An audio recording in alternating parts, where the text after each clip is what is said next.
Anh kiểm tra cái chủ đất không anh? Quay video đứng rồi tí. Đâu quay video không? Em quay video rồi không? Đất đây chứ đây. Đất nhưng mà chỗ có nối mà. Tao nối với ai? Thì chỉ có nối mà đâu vẫn không được.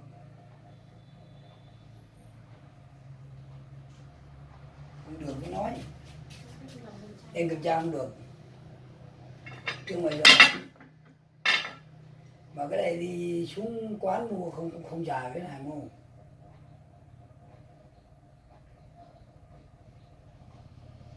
Quán mua xả điện thoại ngắn tủ đi.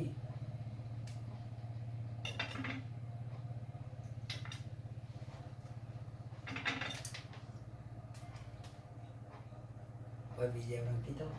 Quay video ghê.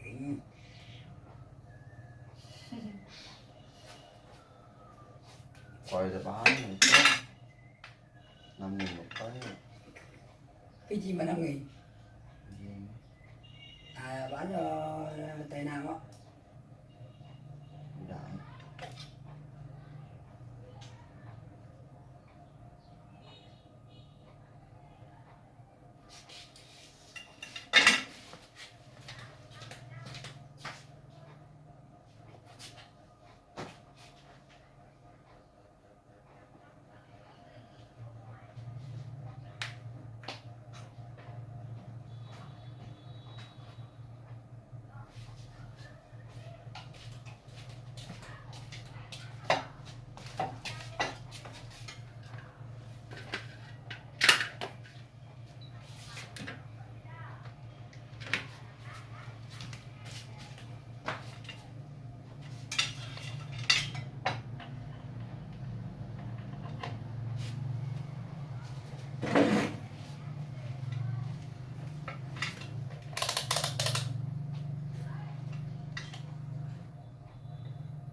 Không đo cái kiểu của cái đất không?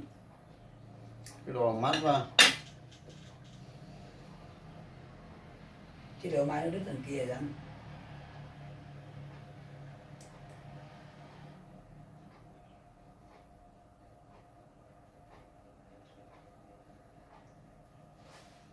Chui bây giờ đo ở đâu một kiểu chi? Phải cắm vào đây mới đo à?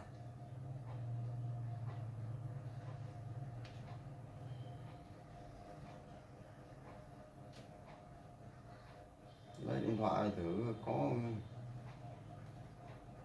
bị cái chui.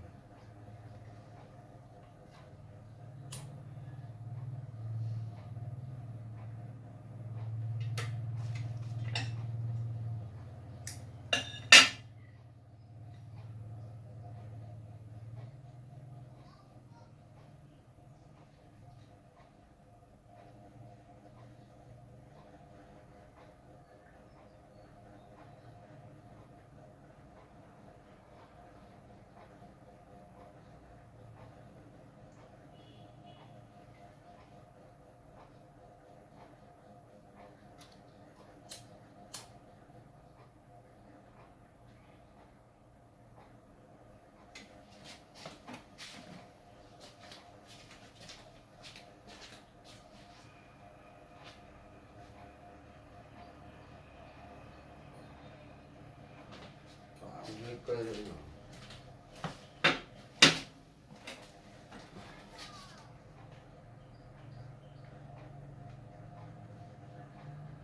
Không vào đi.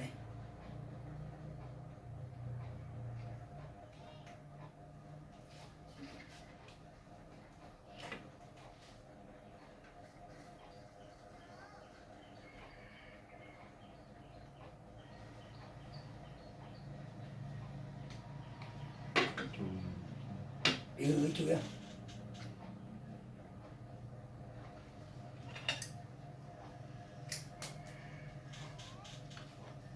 Chú đây có chi mà hư hay đấy. Hư dòng hư.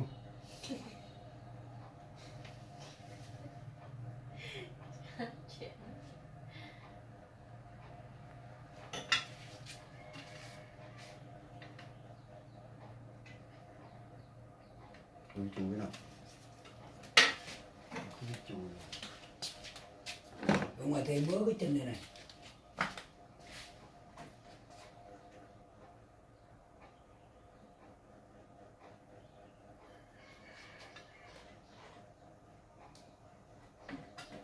Anh còn cái chân chui này không? Tiền. Của Trình ảnh đi vô video nhá. Không cắt rồi.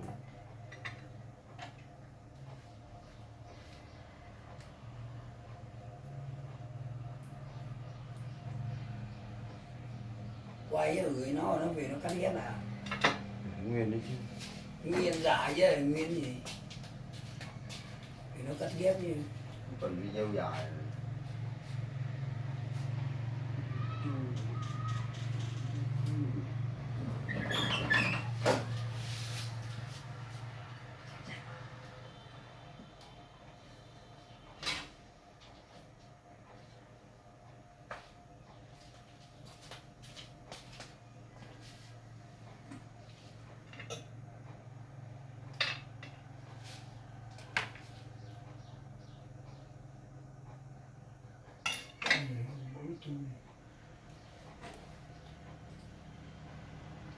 Chui rồi không kém. Phải tiếp. nhồi cái gì ba? Rồi dùng một cam. Bọn em làm trên tầng nhà lò này. Không phải hàng, em phải làm cho nó phải hàng.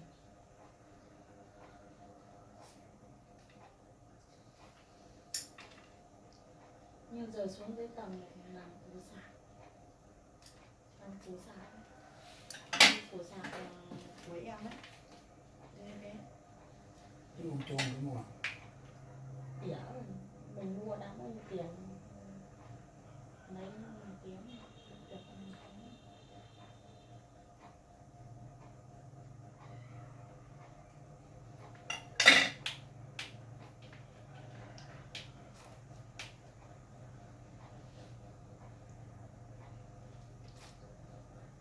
Cái dây của nó đây không phải dây đồng nhưng mà dây gì á anh dây?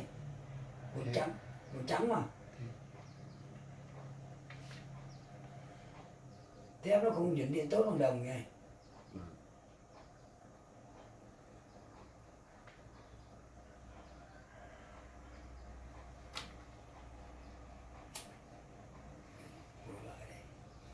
Đầu màu trắng mà đầu kia màu đen.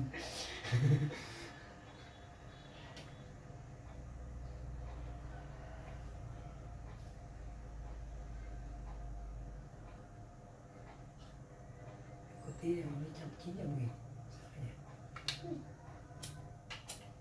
100.000 ơi. Không chết.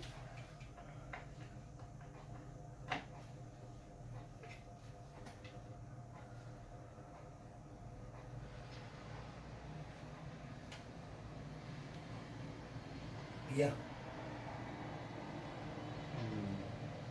Hay là cũng cái này cũng hư rồi. Mới.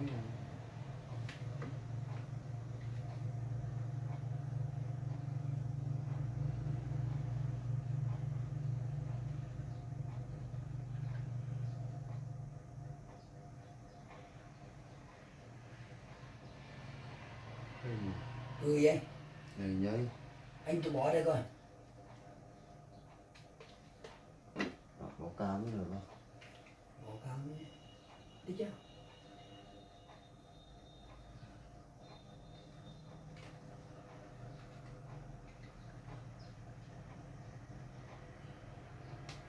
Chắc là được. Quang đây là biết này, quang đây có đỏ biết. Đôi đèn đi không? Được. Thế Được anh vui thôi. chú cái mông. Chui ăn. Cẩn thận đó cái ruột có nó đoạn đen tí mà.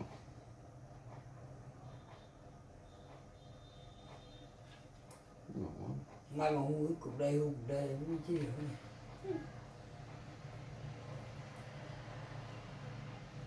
Cục đấy là bán điện thoại không phải không mua được cũng không mua được bán riêng. Cố con riêng. loại tốt ở 5 lít, ở 50. Loại này là loại bình thường, còn loại sạc nhanh của nó ở đấy nữa. Như củ sạc mà theo điện thoại của mình ấy, đấy, cái củ giấy mình mua riêng nữa, nó là sạc nhanh. Thế giờ ông gửi.